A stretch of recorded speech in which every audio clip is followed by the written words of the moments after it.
BNP জনগণের কাছে যেই ওয়াদা দেয়, বিএনপি সরকার পরিচালনার দায়িত্বে থাকলে সেই ওয়াদা বিএনপি পূরণ করে। আমি এখানে সেই 2001 সালের নির্বাচনে আমি বরুড়াবাসীর সামনে দাঁড়িয়ে বলেছিলাম যে বরুড়া আর আমার জেলা বগুড়া দুটো উচ্চারণ অনেক কাছাকাছি। আমি যেরকম আমার এলাকার উন্নয়ন দেখব, ইনশাল্লাহ আমি বরুড়ার বিষয়ে সহযোগিতা করব। কথা রেখেছিলাম আমরা সেই সময়। আপনাদের এখানে প্রচুর সেই সময় রাস্তাঘাট, স্কুল, কলেজ, ব্রিজ, কালভার্ট তৈরি হয়েছিল, কিন্তু এলাকার মানুষের যোগাযোগের জন্য, সুবিধার জন্য। এখন প্রিয় ভাই বোনেরা, যেই কথাটি বলছিলাম, অর্থাৎ বিএনপি দেশের জনগণকে যেই কথা দেয়, বিএনপি চেষ্টা করে মানুষের সামনে সেই ওয়াদাটি রক্ষা করার জন্য। এই যে আমরা দেখেন গত 16-17 বছর আপনাদের ভোট দেওয়ার অধিকার ছিল দেশের মানুষের, ভোট মানুষ দিতে পারে নাই। কেউ যদি সরকারের বিরুদ্ধে কথা বলতো কি করত?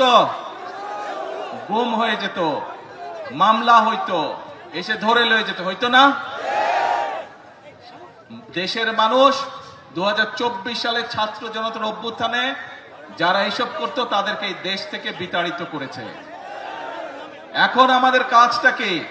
আমাদের মূল কাজ হচ্ছে আমরা আন্দোলন করেছি, সংগ্রাম করেছি, বাংলাদেশের মানুষ আন্দোলন করেছে, সংগ্রাম করেছে, বহু মানুষ শহীদ হয়েছে, বুকে তাজা রক্ত ঢেলে দিয়েছে দেশের মানুষের গণতন্ত্র প্রতিষ্ঠিত করার জন্য। আজ আলহামদুলিল্লাহ আল্লাহর রহমতে দেশে গণতন্ত্র প্রতিষ্ঠিত হয়েছে। প্রিয় ভাই বোনেরা, এখন আমাদের সময় হচ্ছে দেশকে পুনর্গঠন করা। আমরা 1971 সালে যুদ্ধ করে এই দেশ স্বাধীন করেছিলাম। ঠিক একই সময় পৃথিবীর অনেকগুলো দেশ, আমাদের এই এশিয়া মহাদেশে অনেকগুলো দেশ সেই সময়ও স্বাধীন হয়েছিল, তার একটু আগে পিছে দিয়ে, কিন্তু সেই দেশগুলো আমাদের থেকে অনেক এগিয়ে গিয়েছে। আমরা এক বিরাট স্বৈরাচারের কবলে পড়েছিল এই দেশ, এই দেশের মানুষ। সেই স্বৈরাচার থেকে, কবল থেকে এই দেশকে, দেশের মানুষ মুক্ত করেছে, যেভাবে ঠিক 1971 সালে হানাদার বাহিনীর হাত থেকে বাংলাদেশের মানুষ স্বাধীনতাকে ছিনিয়ে নিয়ে এসেছিল। প্রিয় ভাই বোনেরা, দেশ শুধু স্বাধীন করলে হবে না।